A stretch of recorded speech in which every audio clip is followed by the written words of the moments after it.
Skip the burning longships and the costume drama. What the Vikings left us and what museums across Europe still house under glass are things you can date: wood, iron, silver, ivory, some of it more than 1,000 years old. We go oldest first, from brooches and helmets that precede the famous raids, through ship graves and silver dumps, to conversion stones and ivory chessmen at the far edge of the story. Soil and ice keep giving objects back, cases keep waiting. When the legend and the object disagree, we keep the object. 40 objects, one path through time. The cameras stay with what the soil kept. Before the Viking Age proper, around the year 700, someone in western Scotland commissioned a brooch that still stops people in a gallery. The Hunterston brooch is silver gilt, set with amber, worked in filigree so fine that the metal looks almost woven. It was never a quiet pin. On a cloak at the throat, it announced rank in a border world of Irish sea kings, monastery wealth, and coastal power. The style is insular Celtic and Anglo-Saxon craftsmanship, speaking the same language of status. And it sits at the doorway of the centuries we call Viking. Look long enough at the panels and you see animals and scrolls packed like a manuscript page beaten into precious metal. Then the story turns. Centuries later, a Norse owner cut runes into the reverse, a name, a claim, a second language of possession, scratched into an older masterpiece. The object did not change hands as a museum label. It changed hands as a living thing, worn until its politics shifted. One brooch, 2 centuries of ambition. That is the border world we are walking into, not a clean invasion date on a schoolroom chart, but metal that kept collecting owners while the North Sea redrew itself. Filigree that fine was never only decoration, it was a ledger of who could pay for the hours in the workshop. Found near Hunterston in Ayrshire, today in National Museum Scotland, Edinburgh. Under the street called Coppergate in York, excavators lifted an iron helmet that still has a face. Brass fittings, a nasal, a crest, Anglian work from about 750 to 775. A generation and more before the Viking takeover of the town. This is not a Viking helmet, that is the point. The North was already a place of elite war gear, of kingdoms that minted coins, raised churches, and buried the dead with iron that cost a fortune to forge. When Scandinavian armies later wintered here and renamed the city Jorvik, they did not land in empty fields. They stepped onto a political landscape that already knew how to dress a warrior's head. The Coppergate helmet was found packed carefully in a wood-lined pit, as if someone meant to come back for it and never did. Corrosion took its toll. The silhouette remains unmistakable. Look at the cheek pieces and the brass animals on the crest, and you are looking at the world the longships would collide with. Not a blank map, but a town with memory, workshops, and fear. The later Viking city grew on top of that world. The helmet is what the soil kept of the older one, a face from before the sagas got loud. York would become famous as a Viking city. This helmet is the receipt for the city that was already there. Found at Coppergate, York, today in the Yorkshire Museum. Vestfold, Norway, on the west side of the Oslo Fjord. Around the year 800, carvers finished a four-wheeled cart whose posts writhe with gripping beasts, animals that bite their own limbs and each other until the wood becomes almost alive. In 834, that cart went into the ground with 2 women under a great mound at Oseberg near Tonsberg. This was not a farm wagon for mud roads. The wheels, the carved body, the sheer weight of ornament say ceremony, a machine meant for procession, for a funeral that wanted to be seen before it wanted to disappear. When the mound was opened in 1904, the wagon was still there, crushed by clay and time, but readable. You can still follow the grain of the oak and the logic of the beasts climbing the corner posts. Ship burials were the ultimate expression of wealth in this landscape. The Oseberg cart reminds us that wealth could also roll. Someone planned a last journey that mixed road and sea, wood and textile, animals and human rank. The cart is what that plan looked like in 3 dimensions, sealed status, cut for eyes that would never see daylight again until the excavators came with lamps and notebooks. In the museum hall, it still feels mid-journey, as if the next turn of the wheels was only interrupted by 1,000 years. Ceremony has a weight. In Vestfold, that weight rolled on 4 wheels before it sank under turf. Procession first, darkness second, the cart remembers the order of the rite. Found at Oseberg near Tonsberg, today in the Viking Ship Museum in Oslo. From the same burial come the Oseberg sledges, made around 800, laid down in 834 beside the cart and the ship. Carved posts rise from wooden runners. In places you can still catch ghosts of paint, color that once flashed against snow or hall light.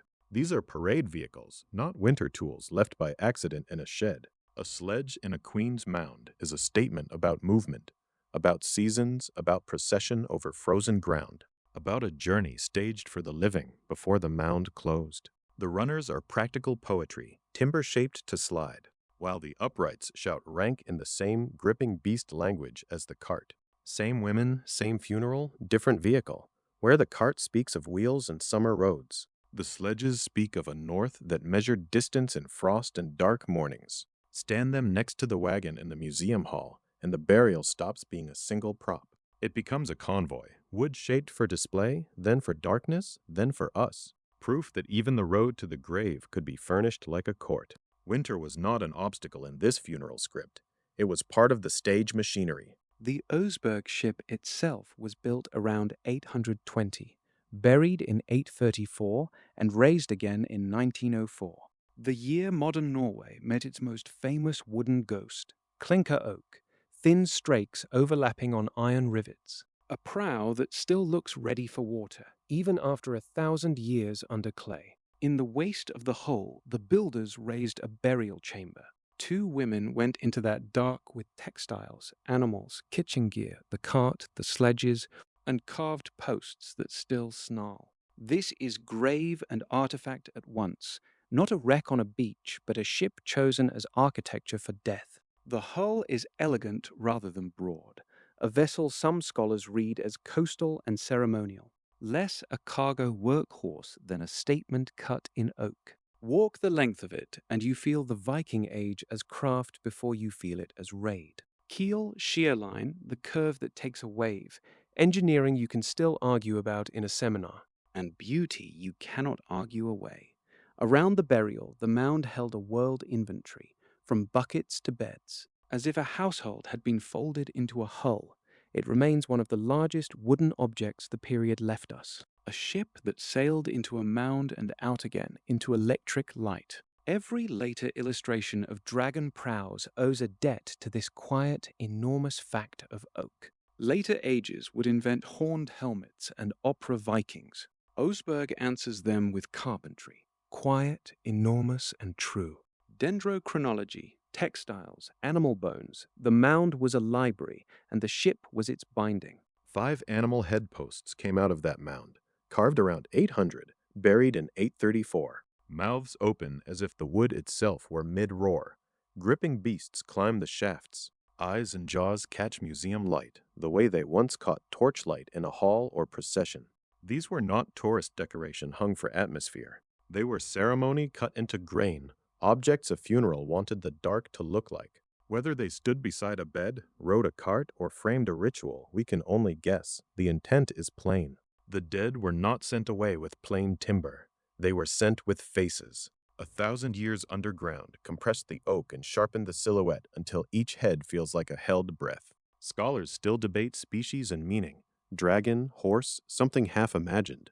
But the emotion needs no Latin name. Today, the posts still feel restless, less like furniture than like guardians paused mid-sentence. If the ship is the stage, these are the masks at the edge of the stage, waiting for a rite that ended when the soil closed. 5 mouths open in the dark. That is what elite death looked like when wood could still afford to snarl. Same grave, a quieter shock. Among the Oseberg goods sits a bronze bucket whose handle carries a seated figure with crossed legs and a calm face. A Buddha-like form that does not belong, at first glance, in a vestfold funeral. The vessel is older than the burial. It had already traveled far from the southeast, through hands and harbors we cannot name, before someone in Scandinavia valued it enough to place it with the dead around 834. It does not prove Buddhism in Norway. It proves distance. Trade and gift and loot all look the same once the soil closes. What survives is the choice to keep an object that spoke of elsewhere. In a mound stacked with local masterpieces, ship, cart, sledges, textiles, an imported bucket still earned a place beside queens. The Viking Age world was not a closed circle of fjords. It was a mesh of routes tying the Baltic, the rivers of the east, and the markets beyond. This small bronze is one knot in the mesh. Cool metal, long road, final darkness. And a reminder that global is not a modern invention. A calm face on a handle, thousands of miles from where that calm was carved.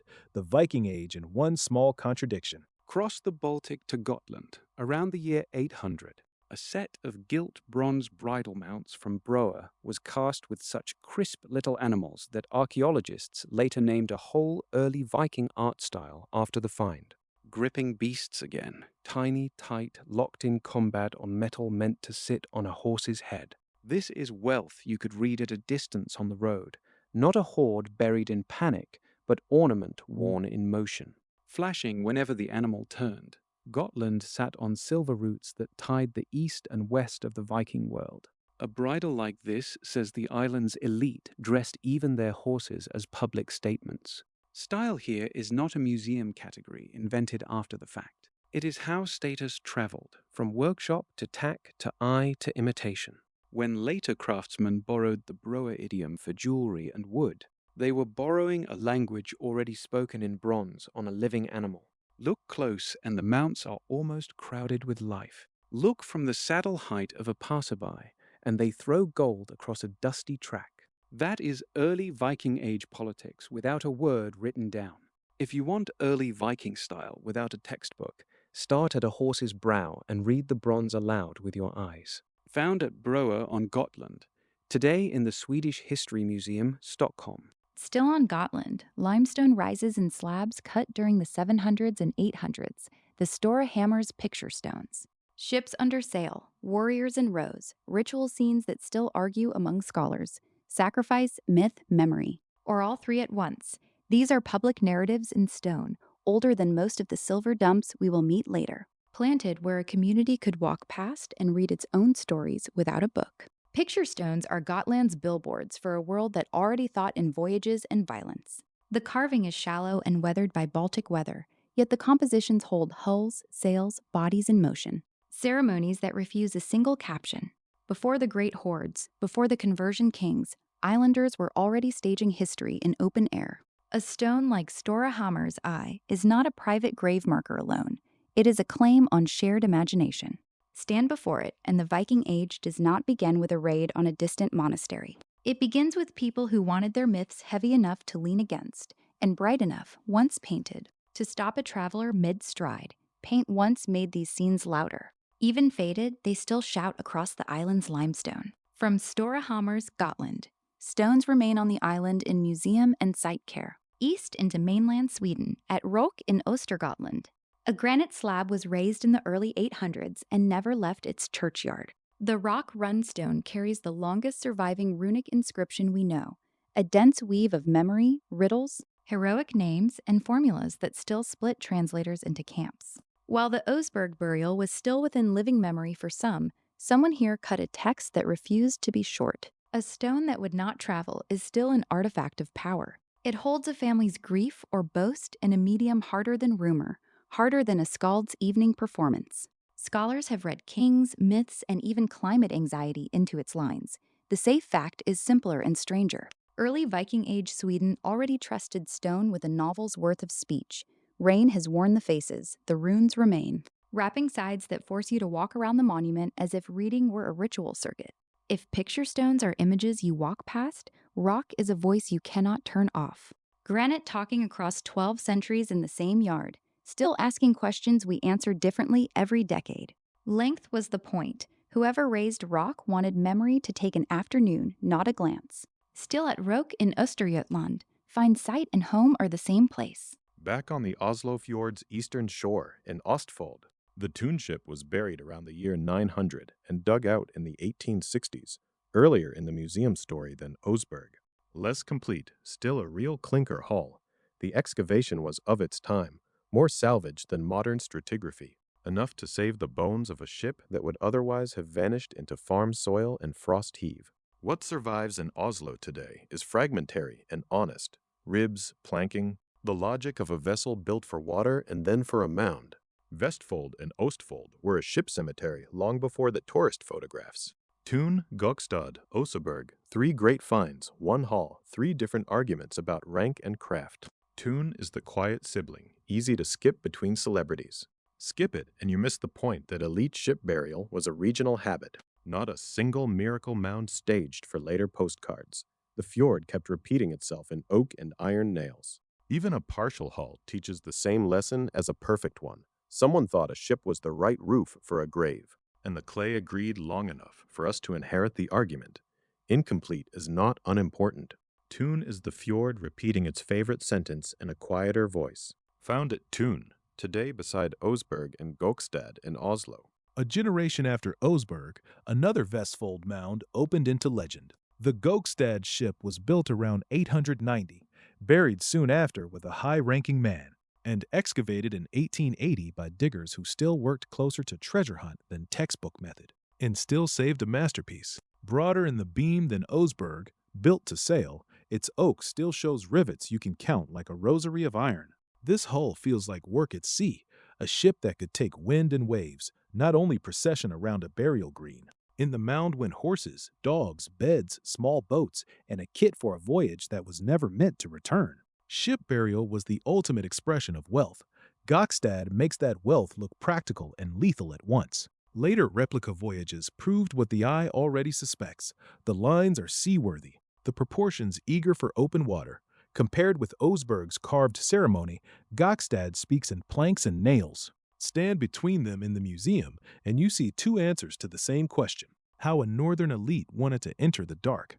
One answer is ornament dense as tapestry. The other is a hull that still looks ready to leave the shore if someone cut the museum lights and gave it tide. When replicas later crossed oceans, they were only finishing a sentence the rivets began in 890 point. Breadth and rivets teach a different lesson than carving. This was a ship that earned its mound at sea, found at Gokstad, Vestfold.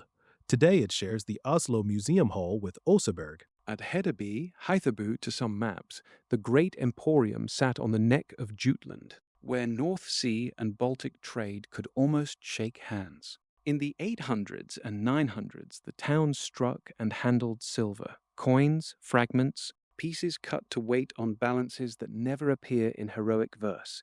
They are small, often ugly, and honest. This is trade measured by stamp and scales, not by saga speeches about honor. Merchants, craft workers, slavers, and royal agents moved through a place ringed with ramparts. The coins are what that motion left in the soil when a purse spilled or a workshop floor was swept into a pit. If Oseberg is a funeral stopped in time, Hedeby is a market that refused to stay local. Arabic silver, Frankish habits, Danish politics, all of it could pass across the same benches in a single afternoon. Pick up a Hedeby coin in a photograph and you are holding a town's voice, short, metallic, repeated until trust formed between strangers who shared no kin. Empires dream in chronicles. Emporia dream in change you can weigh, and in mints that turn a king's name into something a trader will accept. A town that mints is a town that expects strangers. Hedeby's silver is hospitality with an edge. From Hedeby/Hearken, today interpreted at the Hearken Museum on the site. In 873 to 874, the Great Army wintered at Repton in Derbyshire, a campaign the English chronicles already named in ink. Archaeology made the winter physical. Among the burials, a warrior was found with axe, knife, and a Thor's hammer. Iron and belief in the same grave, cut beside a Mercian royal church site turned camp. This is not a legend of England invaded told from a safe century later. It is a body in a trench dated to the years when Scandinavian forces used sacred ground as logistics. Repton shows war as seasons and supply, winter quarters, graves, weapons laid where politics had shifted by force. The hammer is a small pagan signal in a Christian landscape under pressure, a throat or belt-worn bet on old gods while new walls burned. Around him, mass deposition and carefully placed individuals argue for an army that buried its own while it waited for spring campaigns. When we say the Viking Age arrived in England, this is one of the sounds it made. Not only monastery smoke on the horizon, but a camp that left bones, blades, and a calendar we can still match to the written year. Chronicles named the winter. The grave, named the cost in iron and bone, found at Repton, finds are held in Derby and regional English collections. In 2014, in the fields of Galloway in southwest Scotland, silver and gold came out of the ground, and almost at once you could see the underside of a cross. Around the year 900, this coast was a crossroads of Britain, Ireland, and Scandinavia. Even the region's later name sits near older talk of mixed Gaelic and Norse communities. What the diggers first thought was a single layer proved only the surface. Beneath it waited another deposit, ingots like portable banknotes, stamped arm rings of Irish sea type, Anglo-Saxon runes on silver that Vikings liked to carry, bundles tied as if several people had pooled a fortune and meant to share risk. A vessel wrapped in linen and wool held brooches, beads, gold work, a rock crystal jar naming a bishop in lettering almost like manuscript, even balls of earth that may be pilgrim relics, dirt valued like gemstones. Scientific work has tied the silver gilt container toward a Sasanian world far to the southeast. Church plate and hack silver share the same hole. Hidden for over 1,000 years, the Galloway hoard is reshaping what we thought we knew of the Viking Age here. Not only warlords counting spoils, but a cosmopolitan packing of faith, family, and weight. Wrapped carefully enough that textiles still clung to metal when the 21st century arrived with trowels. Cultures did not merely meet in Galloway. They were packed, wrapped, and buried together like a single anxious sentence. Even the wrapping mattered. Linen, wool, care, as if the owners expected to unwrap their lives again. Found in Galloway, today in National Museum Scotland, Edinburgh. On a farm at Gjermundbu in Ringerike, Norway, a grave from about 950 to 1000 yielded the nearest thing we have to a complete Viking Age helmet from Norwegian soil. Iron, with a spectacle guard that frames the eyes like a mask, it is practical and terrifying in the same breath. No horns. Horned helms are Victorian theater and opera wardrobe. Fantasy bolted onto the past. This is the face someone actually wore when metal met metal. Riveted plates, a ridge. A design meant to glance a blade away from the skull. The burial also held chainmail and weapons. The kit of a person who expected violence and could afford protection few others owned. Helmets are rare in the Viking record. Most fights and most funerals did not leave them for us. That rarity is why Gjermundbu matters beyond Norway's pride. It calibrates every illustration that ever lied about the period, every cartoon warrior whose headgear would have caught the first swing. Look at the empty eyes of the spectacle guard, and the fantasy falls away. What remains is iron, skill, and a head that once needed both, a human face reduced to a silhouette of survival. One helmet against 1,000 posters. The posters lose. Spectacle guards do not pose. They narrow the world to the next blow. Found at Gjermundbu, today in the Museum of Cultural History, Oslo. Around 927, someone in the Vale of York packed a silver cup with coins and hack silver and put it in the ground. The latest coins sit at the edge of Anglo-Saxon reconquest, when Athelstan's England was closing its fist on the north and Viking Age power in Northumbria trembled. The cup itself is a treasure, Carolingian work reused as a vault, a container that had already crossed cultures before it crossed into soil. Inside, silver from many mints, a portfolio of trust buried in a hurry or with ritual calm. We cannot hear the difference in the silence of a pit. Someone expected to come back or meant never to. They did not reclaim it. Metal detectorists and archaeologists returned it to light in the 21st century. And the British Museum still holds the cup and the fortune that never got spent. Hoards like this are political weather reports, written without words. When kingdoms shift, silver goes underground. The Vale of York hoard is that tremor cast in metal, small enough to carry under a cloak, heavy enough to matter to an army or a family, sealed in a vessel that once served a different empire's table. A cup from one empire holding the small change of another, politics you can pour out on a tray. Found in the Vale of York, today in the British Museum, London.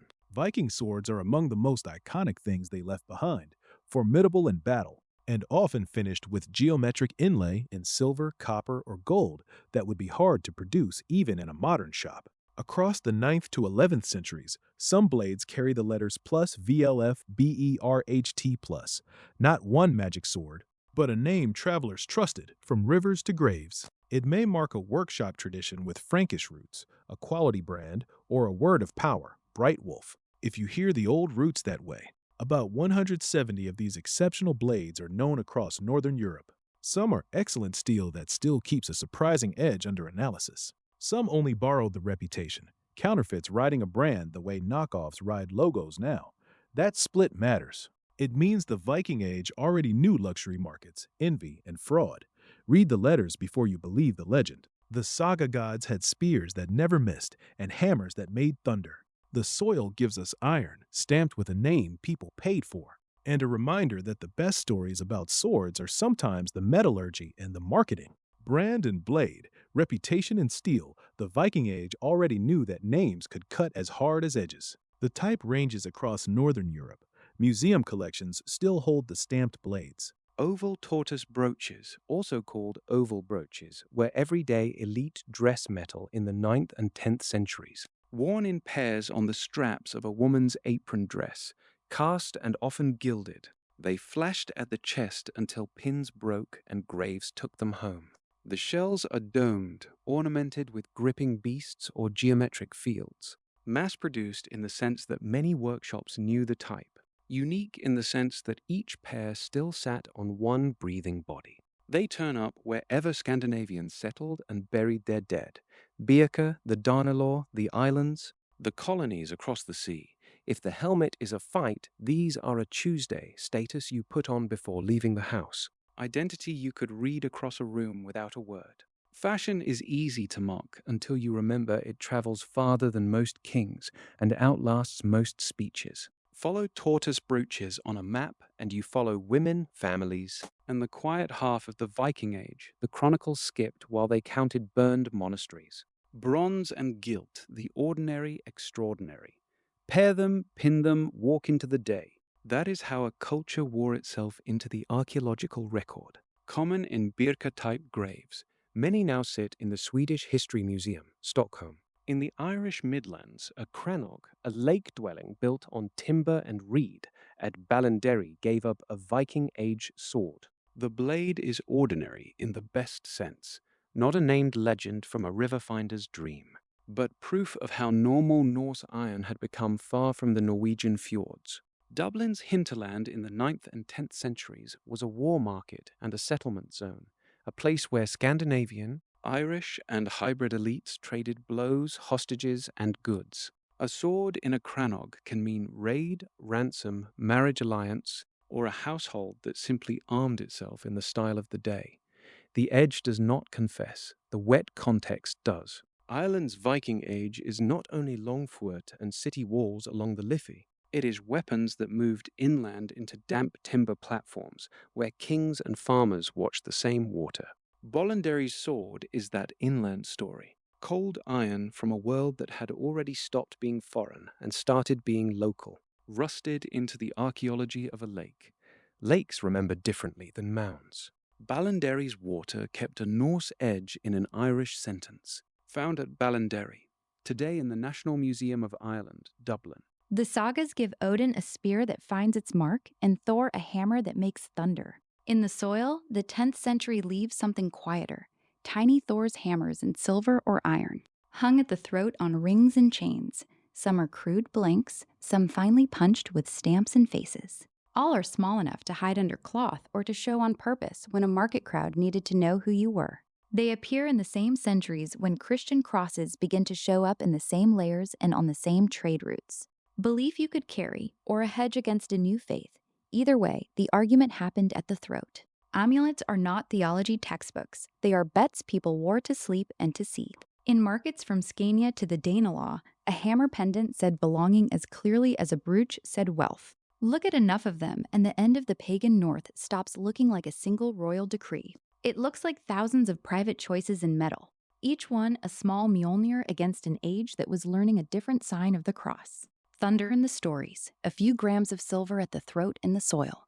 Both were serious. Typical of southern Scandinavia, example hammers are on display in Stockholm today. On Sunday in Orkney, wind and sand exposed a boat burial at Skar that held a man, a woman, and a child. A household laid down about 875 to 950. With them went a whalebone plaque carved with animals, combs, gaming pieces, a sword, and the ordinary tools of Atlantic life.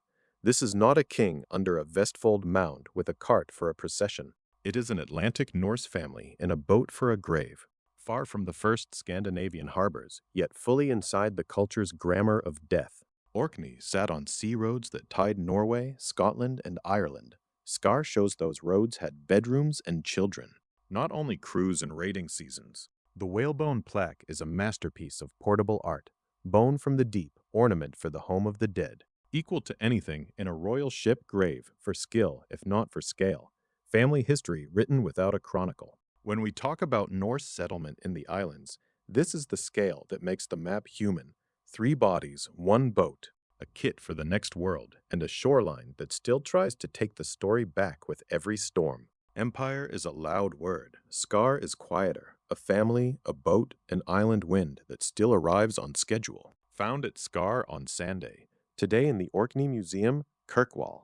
Birka on Bjorko in Lake Malaren was a 10th century trade town watched by a hill fort and fed by ships that knew the Baltic's moods. Its graves hold swords, weights, glass beads, Arabic silver, and dress fittings from across the water and beyond the river's east. Open a case of Birka finds, and you are looking at a network, not a closed village kit, not a single tribe's inventory. Women buried with tortoise brooches and imported beads, men with weapons and trading gear. Some graves that still fuel debates about gender and status because the objects refuse modern stereotypes about who fought and who counted coins.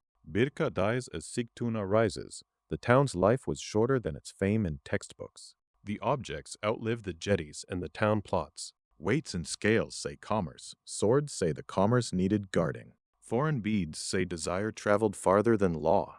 Stand in the Swedish History Museum before a single Birka grave group and the Viking Age becomes less a raid timeline than an urban experiment. Messy, rich, plugged into routes that led toward the east and ended when politics chose another harbor. When Birka fell silent, the graves kept talking in glass, iron, and silver from somewhere else. Found on Bjorko, the finds live today in the Swedish History Museum, Stockholm. On Gotland, at Spillings, the earth held the largest Viking Age silver hoard ever weighed, buried around 870. Found in modern times as great deposits that still stun when they hit a scale. Arm rings, Arabic coins, bars, fragments cut with chisels until silver became a language of pieces you could spend by weight. Wealth measured by the kilo, not by a single pretty jewel. Gotland's farmers and traders sat on routes that brought dirhams from the Islamic world north into the Baltic. Spillings is what surplus looks like when it panics, vows, or both into the ground. You do not bury this much metal because you forgot it under a floorboard.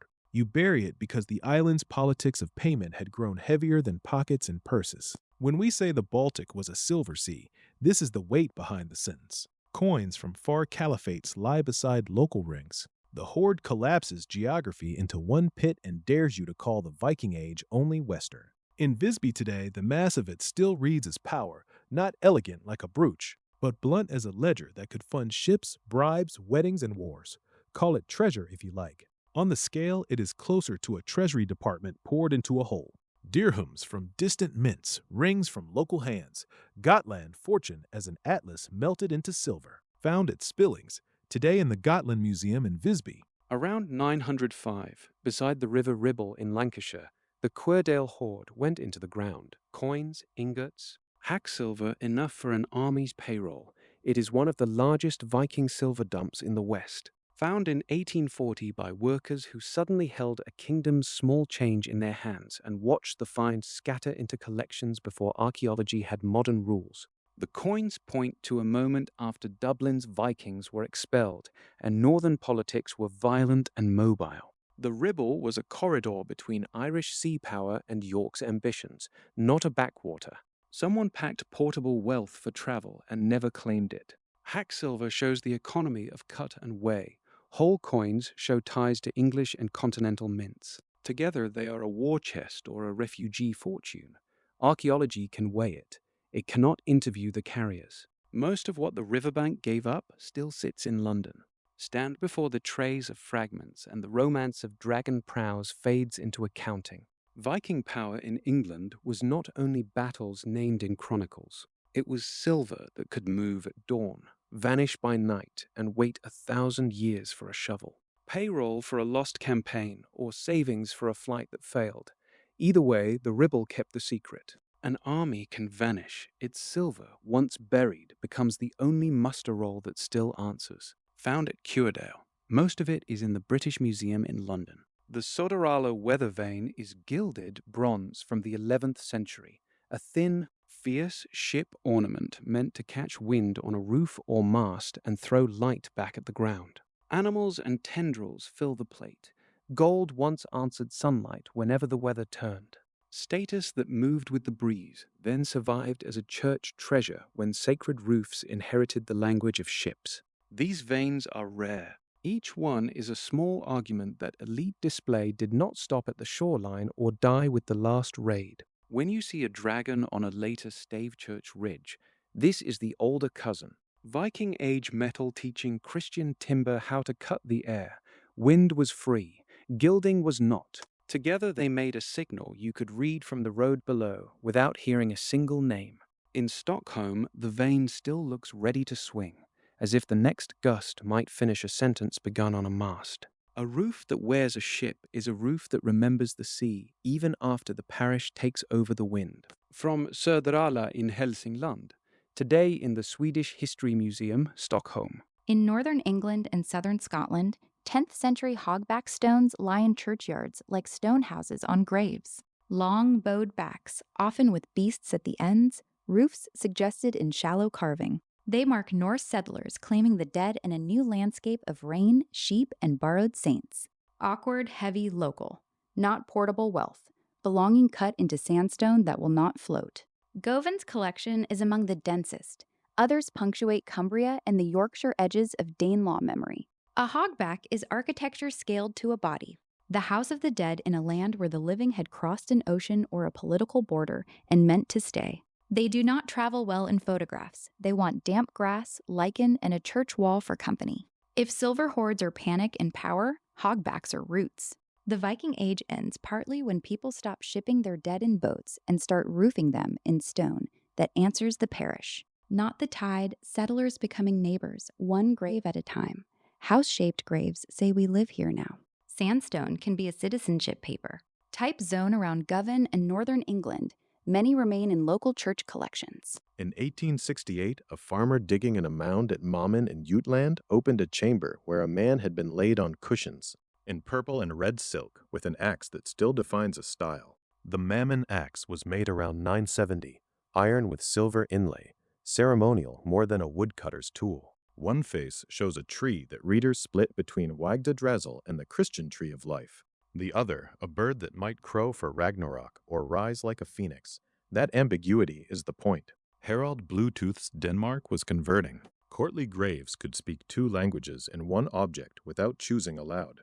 Great Dane axes have been called the machine gun of the Viking Age. Two-handed fear on a battlefield that made shield walls flinch. This axe is quieter, and it named a whole art idiom. The Mammon style of writhing beasts and elegant tendrils that spread on wood, metal, and stone. One grave, one weapon, a century of ornament after it. In Copenhagen, it still looks less like a tool than like a thesis in silver. Beauty as authority, edged enough to keep the metaphor honest. Between tree and bird, pagan and Christian, the silver never picks a side. That refusal is the date stamp. Found at Mammon, today in the National Museum of Denmark, Copenhagen. At Gosforth in Cumbria, around 920 to 950, carvers raised a tall, slender cross in the churchyard and filled its shaft with more than gospel scenes. Among the Christian signs run images from Norse myth, including a bound Loki, snake-tormented, a story the old poems knew in the bone. Church and old story share one stone. Conversion here was not a clean erase. It was an argument in sandstone that still stands where it was set, reign after reign. The Gosforth Cross is high and thin, easy to walk past if you only look for a crucifix outline against the sky. Stay, and the panels complicate every simple tale of pagan defeat. Settlers in the Irish Sea Province brought memories of gods into a yard dedicated to one god, and the carvers did not pretend the memories had left. The stone did not resolve the tension, it froze it for us. Softened edges, hard coexistence. If you want to see belief systems overlapping instead of replacing, this shaft is a primary document in open air. Theology without a synod, cut where parishioners still bury their dead. Loki bound beneath a cross is not confusion. It is a community refusing to throw its stories away. Still at Gosforth churchyard, raised there and still standing there. At Gelling around 965, King Harald Bluetooth raised a runestone that still works like a birth certificate for medieval Denmark. The inscription claims he won all of Denmark and Norway and made the Danes Christian. Politics and faith in one chisel past that later centuries would quote like scripture. On the faces, interlacing animals and a Christ-like figure among vines turned granite into a royal broadside you can walk around. For a long time, these stones were treated as Denmark's earliest to Christ on a cross. Older crosses have since complicated that headline, but they have not dulled Jelling's force as state theater. Beside Gorm's earlier memorial, Harold's stone announces dynasty the way a law code does, publicly, permanently. On site between mounds that stage the landscape of power. This is an artifact of state as much as of belief, writing you can circle, photograph, argue with. If Spillings is wealth hidden from enemies, Jelling is authority displayed for subjects. The Viking Age does not end here, but Denmark's story of itself often begins here. In runes that still face the Jutland weather and still insist a king can rename a people's faith. Kings love monuments that speak when they are gone. Harold's still does in weather that never signed his treaty. Between the mounds, the stone still performs. Kingship as inscription, faith as public carving. Still at Jelling in Jutland, raised there, and still standing there. Late in the 10th century, gold filigree pendants went into the ground near Hiddensee in the Baltic. Small, loud wealth made to be seen on a neck, then buried in a hurry when trouble came or ritual demanded. The work is spider fine, tiny beads of gold, twisted wire, crosses and crescents that catch light like frozen sparks. This is power jewelry for people who expected witnesses and later expected fear. Gold is rarer than silver in Viking Age hoards. When it appears at this quality, you are looking at an elite that could afford beauty and wanted it whole, not hacked for weight. Hiddensee's pendants still feel hot with intention. They were kept complete, then surrendered to the soil, a flash of courtly display extinguished on purpose. Waiting in Pomeranian collections for eyes that no longer fear the night that buried them. Filigree is patience made visible. Burying it is patience ending in a decision. Found near Hiddensee, kept today in the Pomeranian collections at Stralsund. Norway's Hearken weather vane is another gilded bronze ship beast from the 11th century, sister to Sodorala. Church-kept, wind reed, still sharp in outline. The plate shows the same marriage of vessel and creature, bronze thin enough to answer a breeze. Gold meant to outshine dull roofs after rain. Ships and sacred buildings shared a visual language at the end of the Viking Age. A vane on a stave church continued a conversation begun on masts when sea kings wanted the skyline to praise them. Hagen's find context is ecclesiastical modum country, proof that these objects could migrate from sea prestige to holy ridge without losing their animal tension. The skyline itself could advertise wealth to anyone on the road. In Oslo today, the vane is all edge and coiled life, a forecast in metal. Whoever owned the roof owned the eye of everyone walking beneath it, Christian parish or not. Wind changed. The message stayed gilt. Sister vanes across the water prove the fashion. Gilt beasts for anyone who owned skyline rights. From Hagen in Modum, today in the Museum of Cultural History, Oslo. The Cammon casket, also called the Cammon shrine, was elk antler and precious fittings. Carved around the year 1000 with Norse beasts, geometric fields, and tendrils in the Mammon idiom. For centuries it lived in a church treasury on the Baltic shore at Cammon, later Kamian, holding relics of a saint and advertising that a Christian house could keep pagan-born craftsmanship as holy furniture. Antler is not gold, yet it takes carving with a warmth metal cannot fake. Bone from northern forests turned into a box for sacred bone. The original disappeared in the 20th century's violence. Casts and records keep the shape honest for scholars and for us. Even a missing object can still be an artifact if the copies admit what burned. The casket sits at the hinge of ages. Viking ornament, Christian use, modern loss. What survives is outline, photography, and a warning that not every treasure's enemy is time or damp. Some enemies wear uniforms, and some masterpieces end as absences we measure with plaster. Relics inside, beasts outside. The church knew how to keep a Viking Age masterpiece working overtime. Church treasury context at Kamen/Commune. Casts survive in northern collections. Around the year 1000, Norse crews reached the edge of a continent they did not yet have a map for. At Lonso Meadows on Newfoundland's northern tip, they built turf-walled halls, forged iron, and looked west into forests that went farther than saga optimism. What they left for certain is small and decisive, a soapstone spindle whorl, a bronze-ringed pin, slag from the smithy. Ordinary tools at the western edge of the Viking world. The Vinland voyages live in literature with grapes and skirmishes. This site pins at least one landing to archaeology you can walk. The buildings visitors enter today are reconstructions raised for teaching. The small finds are not. That difference is what this whole film is built on.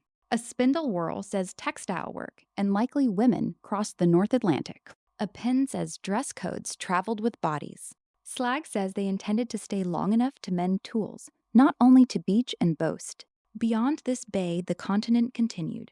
Whether they found vines or only timber, they found a limit. Empires dream of endless west. The Norse left a few objects, a date in the soil, and proof that the Viking Age touched a new world without conquering it. The western edge is not a triumph arch. It is a spindle whorl and the humility of slag.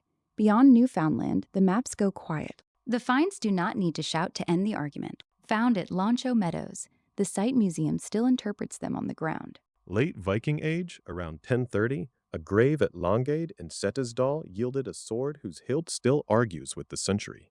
Gold wire wins the grip. Latin letters sit where older blades preferred quieter geometry or interlaced beasts. This is a Christian-era weapon in a Norway already changing under kings, churches, and new laws, yet buried in the old grammar of armed status up a southern valley. The edge is ancestral, the same killing tool the period always trusted. The alphabet on the grip is new, a foreign script made intimate by sweat and palm.